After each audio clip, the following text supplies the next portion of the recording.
Hola, bienvenidos y bienvenidas a un nuevo programa de Agenda Pública, Conversaciones de Actualidad. En el día de hoy nos vamos a referir y vamos a tener un diálogo con el arquitecto mapuche Eliseo Huencho, arquitecto de la Universidad de Chile, además magíster en Desarrollo Local y Regional de la UFRO, quien además es rucafe. Rucafe le dicen los mapuches a la construcción de casas, fundamentalmente de rucas, obviamente, de constructor de ruca antigua, y el pueblo mapuche durante muchos años y desde su origen vivió en este tipo de rucas. Antiguamente eran muy grandes, después con el pasar de los años, de los siglos quizás podríamos hablar, se fueron achicando y a inicios del siglo XX eran utilizadas todavía como espacios de dormitorio. A mediados del siglo XX se empezaron a construir casas al lado, unos tipos de media agua o de dos aguas, y las familias mapuches dejaron la ruca antigua para vivir en ella más bien la parte de la cocina, de la convivencia diaria, de comerse ahí una sopaipilla, de tomarse un mate, de conversar, de hacer la vida familiar. Bueno, de todo eso, de las rucas antiguas y de la construcción moderna, de la arquitectura que ha estado desarrollando el Estado en los espacios públicos, vamos a conversar con el arquitecto mapuche Eliseo Huencho. Eliseo, bienvenidos al programa. Hola Fernando, buenas tardes. Entremos al tiro en materia, pues cuéntanos un poco cómo es la historia y la realidad actual, cómo es la historia y la realidad actual de las rucas en Chile, la ruca mapuche. Bueno, yo primero que nada quería hacerte el alcance de que rucafe es un tremendo título, porque yo sería más bien un rucafe más conceptual, más que operativo. Y eso es una cuestión que yo creo que también hemos perdido en la historia, porque ser rucafe era una cuestión mucho más habitual en la historia de nuestro pueblo de lo que es hoy día. La ruca era un tipo de construcción, es un tipo de construcción que antes todo el mundo sabía hacerla. Y era porque seguía patrones bastante conocidos y compartidos por toda la comunidad. Entonces, las rucas de la antigüedad son bastante pocas las que están quedando. Yo recuerdo con harto cariño, y antes del programa estaba mirando una investigación que desarrollamos cuando estábamos estudiando, de un estudio sobre la vivienda mapuche. Lo que queríamos era buscar conceptos fundamentales para el diseño de la vivienda. Entonces nos fuimos a la Araucanía y en un trabajo de campo que desarrollamos con Alfredo Urrutia, un compañero de estudio entonces, pensábamos encontrarnos con muchas rucas, estamos hablando de 25 años atrás, y la verdad es que en ese tiempo ya quedaban muy pocas.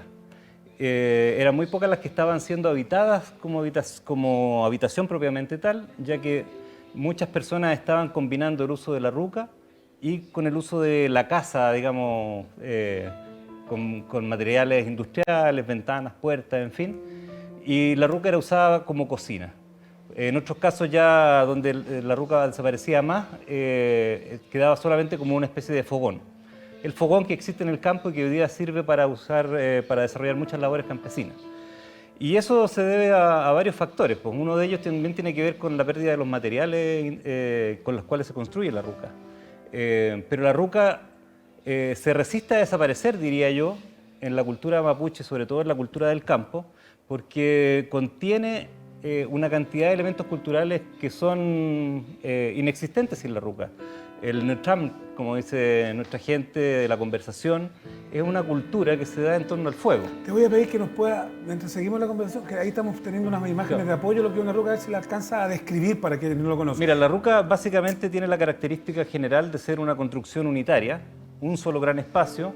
En la antigüedad eran de 70 metros cuadrados, 120 metros cuadrados, describen los cronistas, y es longitudinal y se orienta principalmente de oriente a poniente. Una de las características más repetitivas de la ruca es que la puerta principal se orienta a la salida del sol. Y eso tiene que ver con una serie de factores simbólicos y también climatológicos. Porque la ruca en el sur se protege de alguna forma de los vientos fuertes del poniente, del norte. Cuando en el sur cambia el clima, empieza a soplar viento norte y es un viento bastante agresivo. Entonces la ruca es una construcción compacta, bastante cerrada, y las aberturas principales son la puerta y las chimeneas, podríamos llamarles, o uyun ruca se llaman, estas aberturas que tienen en la parte superior y que la que da hacia el poniente, hacia el oriente, lo que hace es entrar inmediatamente cuando sale el sol, la luz de la mañana. Oye, bueno, ahí estamos teniendo unas imágenes de apoyo, que está el fogón al centro, obviamente, y en la ruca lo que sucedía era prácticamente toda la cultura. Lo que se dice es que antiguamente las rucas eran mucho más grandes, las dimensiones, algunos cronistas o lo que cuentan los viejos mapuches, es que el dueño de casa entraba a caballo entre la ruca y lo dejaba dentro de la ruca cuando llovía. Así de grandes eran, digamos, ¿no? Por lo menos en las crónicas se hablan de 120 metros cuadrados, se hablan en cuadras cuando hablan en las crónicas, los cronistas, y no me cabe duda que pueda ser así, porque la ruca es un espacio bastante multifuncional. Cuando nosotros analizábamos la construcción de la ruca, tiene una serie de zonas. Entonces hay una zona que es más activa, que está asociada más al trabajo de la mujer, y otra zona que está también activa relacionada al trabajo del hombre, que se distribuyen en la ruca, una hacia el lado norte y otra hacia el lado sur, y una zona más pasiva, más reposada, que es la zona de los dormitorios, que se ubica hacia el poniente. Mira, ahí estamos viendo una imagen en que la ruca aparece con pasto en el techo. Quiero llamar la atención, a ver si nos puede explicar algo de eso. Claro, esa ruca debe tener ya bastantes años. La cuenta que nosotros sacábamos, y era por lo que nos contaban en nuestra investigación, era que una ruca perfectamente podía durar 25 años estable con un cambio de techo que se producía cada este tiempo, porque principalmente era eso lo que daba la durabilidad de la ruca. Con el fuego la madera se va fortaleciendo mucho, entonces lo que hacía la gente era cambiar la cubierta, que es de un material que en el campo le llaman ratonera, en mapudungún se llama cana, y que hoy día prácticamente no existe, al menos no existen las cantidades necesarias para construir una casa. Dado que en el campo hoy día las extensiones de terreno son muy limitadas, es muy difícil dejar un espacio de campo para poder hacer techo en vez de cultivarlo, por ejemplo. Entonces todos esos factores han ido haciendo que la ruca desaparezca, pero también ha ido apareciendo, porque lo curioso es que uno se pasea, como comentábamos antes, en Santiago, y uno se va encontrando con varias rucas que han sido construidas por las organizaciones en ciudades. Claro, hay rucas, en Santiago al menos hay rucas en casi todas las comunas, o toda comuna que se precie de tal tiene su ruca. Por ejemplo, en el Centro Cultural Mapuche de El Bosque, tienen un conjunto de rucas, unas 7, y lastimosamente han sufrido agresiones y han quemado a lo menos 3, recuerdo yo, en distintos momentos. Y en otro momento, al parecer, también hay una que se quemó por ignición propia, digamos, por el calor del verano, más que por un atentado. Otros momentos han sido atentados. Y una de las razones era esta, porque decían que aquí en Santiago, como estaba lloviendo poco, la ruca pasaba con la techumbre seca y era muy fácil que se prendiera. Claro. En cambio, en el campo, a mucha lluvia, incluso criaban hongo, o sea, digo, pasto la encima, foto que estábamos viendo recién. Ya. Bueno, también decir que uno se ha encontrado con ruca, yo al menos me he encontrado con ruca hasta en Arica, es como toda una revitalización. Y a propósito de esta revitalización, también surge por el lado del Estado la necesidad de dotar a los espacios públicos de esta identidad. A mi juicio, una de las primeras obras, que donde me gustaría llevar a Eliseo para que nos cuente, porque es muy especialista en esto, es el Museo Mapuche de Cañete, que toma la forma del universo mapuche, por lo menos se pretende. Se construye en 1969, se inaugura a público en 1977 y todavía es un ícono hasta el día de hoy un poco de la arquitectura en espacios públicos con identidad o con pertinencia. Sí, yo diría que lo que hay que comprender es que la arquitectura da la posibilidad, aunque a veces no se vea mucho así, de poder recuperar algunos valores de las construcciones antiguas, aunque esos materiales o esas formas exactamente hoy día no se reproduzcan, o sean un esfuerzo valioso como el que hacen las organizaciones levantando una ruca en la ciudad para generar un espacio de reivindicación cultural. Pero llevo 19 años trabajando en el Ministerio de Obras Públicas, donde mi incorporación al Ministerio de Obras Públicas comenzó asociado al compromiso que tenía el Estado entonces de generar un nuevo trato hacia los pueblos indígenas. Y entonces venía la interrogante, a raíz de la demanda de los pueblos indígenas, de hacer que la edificación pública considerara la cosmovisión propia. Entonces la pregunta inmediata era cómo llevar entonces una ruca a una solución de arquitectura contemporánea. Y el museo que tú señalas, que es el Museo Mapuche de Cañete, yo diría que es una de las primeras experiencias anteriores a esta reciente que tuvimos, que desarrolló precisamente también el Ministerio de Obras Públicas como un museo. Y en el museo la arquitectura se plantea conceptualmente desde la cosmovisión mapuche. El arquitecto en esa propuesta lo que desarrolla fundamentalmente es una lectura del rito, de la ritualidad mapuche, por ejemplo, la circularidad, el hecho de que el círculo tiene un sentido que va contrario a las manecillas del reloj, siguiendo el recorrido aparente del sol, y así va organizando los espacios. Y es, diría yo, la primera obra en Chile de arquitectura contemporánea que se liga derechamente con la intención de reflejar la cultura mapuche. Cuando surge esto, tú nos hablas hace más o menos 20 años, que surge esta lógica de dotar a la construcción pública con pertinencia indígena. Es como una especie de homenaje, de una incorporación en lo que está haciendo el Estado. Ahí todavía no hay participación indígena, ¿entiendes? Mira, yo diría que en las primeras acciones que nosotros conocimos anteriores al 2000, como el Museo Mapuche de Cañete, el Centro de Estudios de la Universidad de la Frontera, que recupera materialidad, o el Centro de Capacitación Afunalhue de la Universidad Católica, son expresiones de las instituciones como tú dices, claro, como una especie de homenaje a lo mapuche. Pero desde el año 2000 en adelante la dirigencia, con la capacidad política que alcanzó y con las necesidades concretas, empezaron a demandar del Estado edificios que apuntan directamente a sus necesidades. Estamos hablando de hospitales, de escuelas que están en los territorios indígenas, de postas de salud rural, en fin, de una serie de espacios públicos que son los que se construyen y que van, sea como sea, transformando la vida de las personas en lo cotidiano. Entonces, cuando viene una edificación que transforma tu entorno, la expectativa siguiente a cubrir la necesidad es poder reflejar lo que yo quiero que sea ese entorno. Y desde lo mapuche aparecen voces muy claras en decir queremos que la edificación que se construye en nuestro territorio refleje nuestra historia, nuestros conceptos de vida, nuestra forma de ser. Y eso es un desafío por sí solo, un desafío tremendo. A ver, yo voy a tratar de hacer un pequeño, no sé, las etapas que se han vivido con el Estado. El Estado hace este homenaje a los pueblos indígenas y reconoce a los pueblos indígenas en la arquitectura, digamos, como en el caso del Museo Mapuche. Luego se le pregunta a los pueblos indígenas, ¿qué quieren hacer ustedes aquí? ¿Cómo lo quieren? ¿Cómo lo ven? Luego se incorporan algunos indígenas a una especie de consulta y pueden participar quizás un poco más del diseño, un poco más del cómo se va a construir aquello que se requiere para lo público, digamos, un hogar mapuche. Y estaremos hoy día en una etapa en que los propios pueblos indígenas toman la decisión y son ellos los que construyen, ellos los que hacen toda la etapa y el Estado solo pone Yo tengo la expectativa de que eso sea cada vez más posible. Yo no sé cuán posible hoy día sea, pero las necesidades de generación de proyectos de desarrollo indígena, de desarrollo propio, van a involucrar necesariamente a la arquitectura. Y la arquitectura, en definitiva, va a ser la expresión de cuánta capacidad efectiva tenemos de transformar nuestro entorno.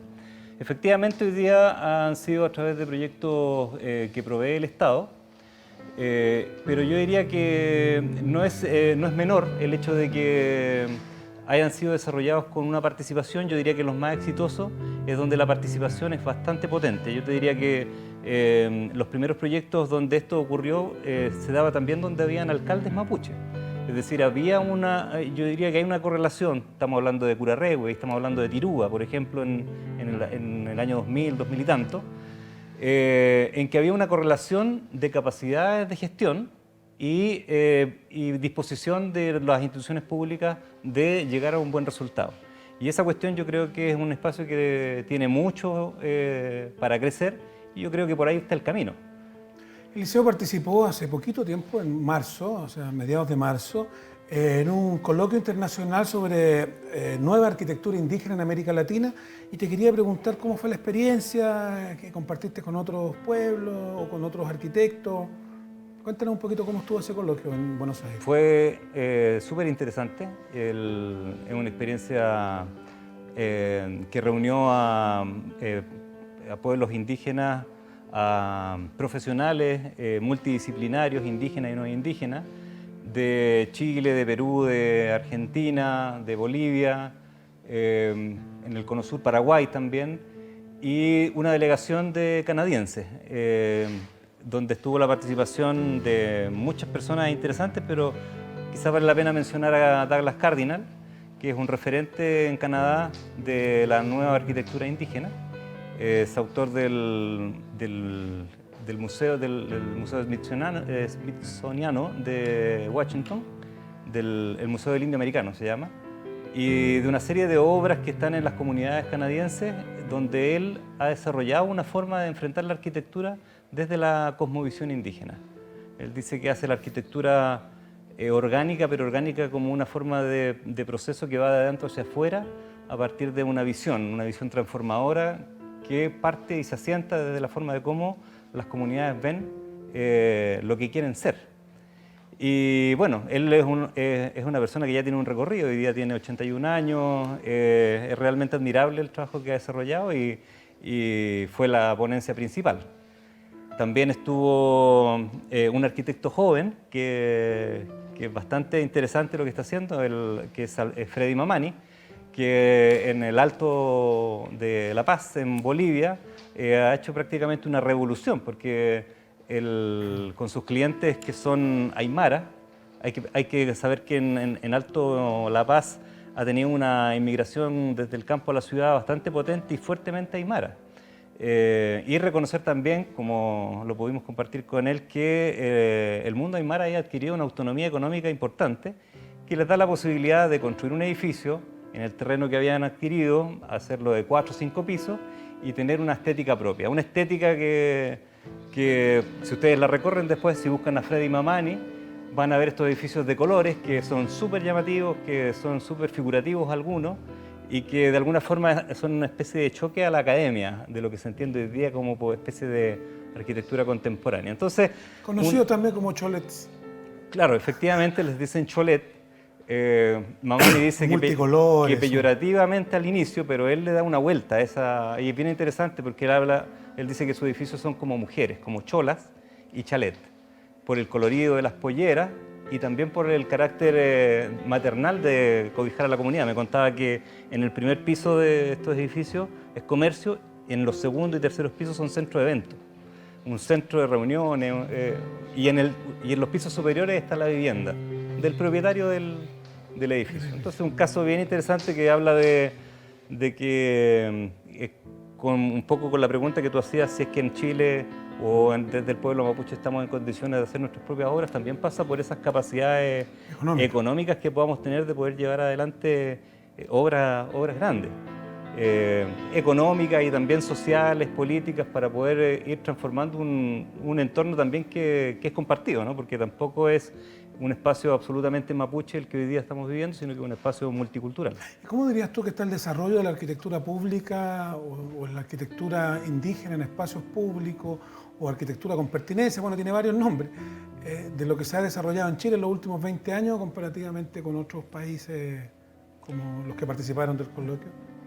Por lo menos en el caso nuestro, yo me llevé la impresión de que en Chile tenemos un repertorio de edificios públicos que exhibir, donde se ha planteado claramente la intención de desarrollar un proyecto en beneficio y considerando la cosmovisión de los pueblos indígenas. En el resto de los países hay varias experiencias también bien interesantes. Hay muchas que son autónomas también, con algunos alcances más limitados, pero creo que hay una combinación. Por ejemplo, cuando uno ve el caso Aymara, ve el potencial que tiene la autonomía Aymara para desarrollar su propia arquitectura. En el caso nuestro vemos la capacidad también que hemos tenido de convencer al resto de la sociedad de que las inversiones que se hacen en los territorios indígenas pueden tener una identidad que es una identidad más que va fortaleciendo la identidad de la región. No nos queda demasiado tiempo, pero vamos a algunas preguntas más quizás del sentido de todo este esfuerzo que se ha hecho. Por ejemplo, ¿qué valoración le das tú? Yo he escuchado distintas críticas o distintos comentarios a la señalética indígena, por ejemplo, que inaugura el registro civil, que coloca todas las oficinas con nombre mapuche, con un alfabeto, con un grafemario mapuche, pero que poca gente lo lee. ¿Tiene sentido eso? ¿O en su momento lo tuvo? Yo creo que tiene mucho sentido. Hoy día, bueno, cuando uno trata de entender y encontrar una hebra de relación con el conocimiento de los antiguos, con el primer elemento que se encuentra es con la lengua. Y el conocer la lengua mapuche es conocer toda una forma de entender el mundo que es propia, que es particular y fue cultivada por miles de años.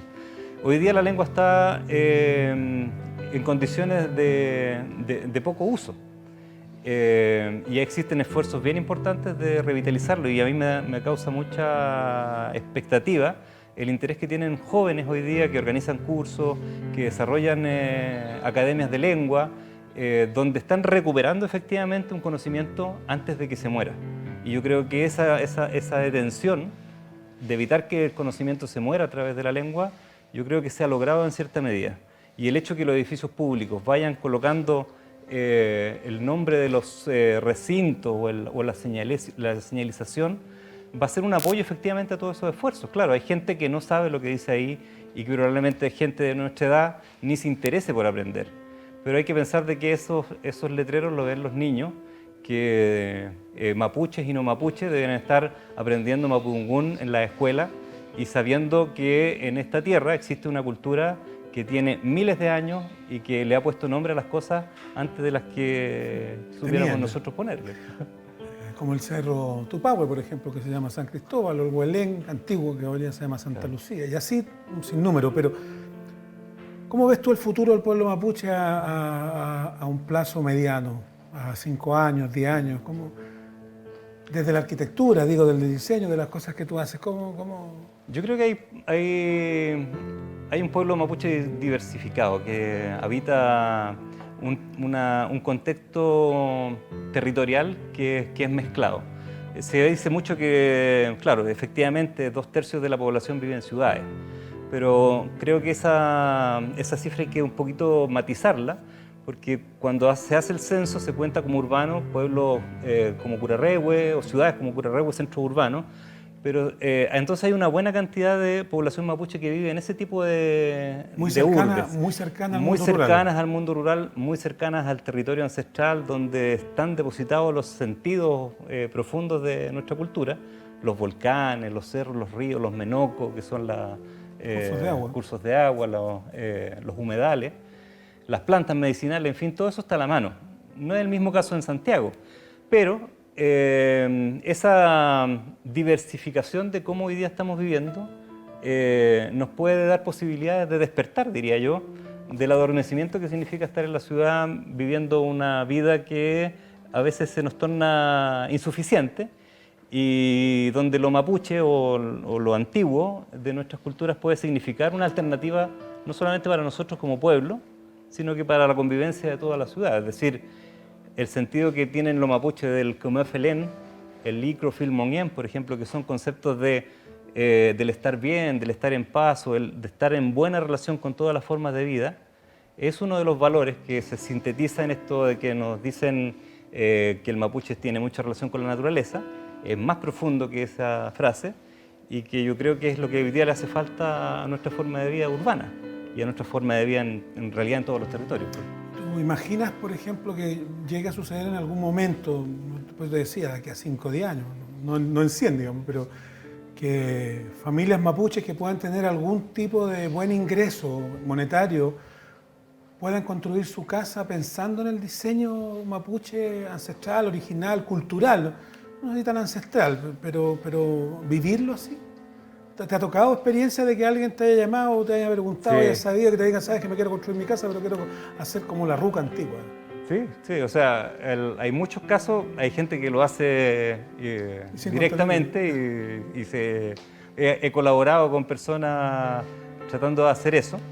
Claro, y efectivamente eso es una de las formas de cómo vamos transformando nuestro entorno y una de las vías en que podemos hacer que nuestro entorno inmediato, si tenemos la posibilidad de construirla, con una mirada actual que pueda integrar nuestras formas de vida vigentes, porque hay mucha gente que hoy día no está trabajando el campo, vive prestando servicios en la ciudad. Sin embargo, todo eso tiene que, de alguna forma, tener una lectura para seguir viviendo un futuro. ¿Tú crees que es viable? ¿O qué rescatarías, así como para ir cerrando nuestra conversación? ¿Qué rescatarías del diseño y de la arquitectura mapuche histórica, ancestral, que pudiera utilizarse hoy día para si alguien nos está escuchando, una familia mapuche cercana al mundo mapuche, que quisiera rescatar algo de esos conocimientos y colocarlo en la construcción de alguna de sus viviendas? O, como dijo el ministro, su segunda vivienda en la playa, no sé, quiere construir. ¿Qué le recomendarías, por ejemplo? Le estaba dando vuelta a ese tema. Yo diría que una de las cuestiones que tiene la arquitectura que hay que rescatar es lo femenino de la arquitectura. La ruca es bastante femenina, es un hogar. Una matriz. Es una matriz. Y el fuego se complementa esa matriz. Y eso tiene que ver con ese espacio familiar de convivencia que yo creo que está mucho en nuestra cultura, en la cultura chilena. Cuando la gente se junta en la cocina y deja el comedor como para eventos especiales, o el living queda a un lado con la tele, ese espacio de la cocina es el reflejo de esa antigua ruca, de ese antiguo espacio de reunión familiar, que es el que yo creo que hay que rescatar y hacerlo más grande. Es decir, nosotros perfectamente debiéramos tener cocinas, fogones, en una vivienda mucho más grande que el resto de las habitaciones y que sean más integrados, más comunicados. Eliseo Huencho, te quiero agradecer que hayas estado hoy día con nosotros. Siempre Gracias. Quedan temas por conversar. Muchísimas gracias a ti. Bueno, nos vamos a la pausa y vamos a regresar para conversar con una interesante entrevistada sobre otras temáticas. Le queremos agradecer a Eliseo Huencho esta interesantísima conversación que hemos tenido a propósito del diseño, la arquitectura contemporánea, el diseño antiguo de las rucas, que siempre hay mucho tema por tratar ahí de buscar, de conocer, de aprender y de traer desde el pasado, desde la tradición hasta el mundo contemporáneo, y que nos puede servir mucho para llevar una vida buena, como dicen los mapuches, un comé moñán. Gracias, Eliseo. Gracias, Fernando. Vamos a la pausa y regresamos en Agenda Pública.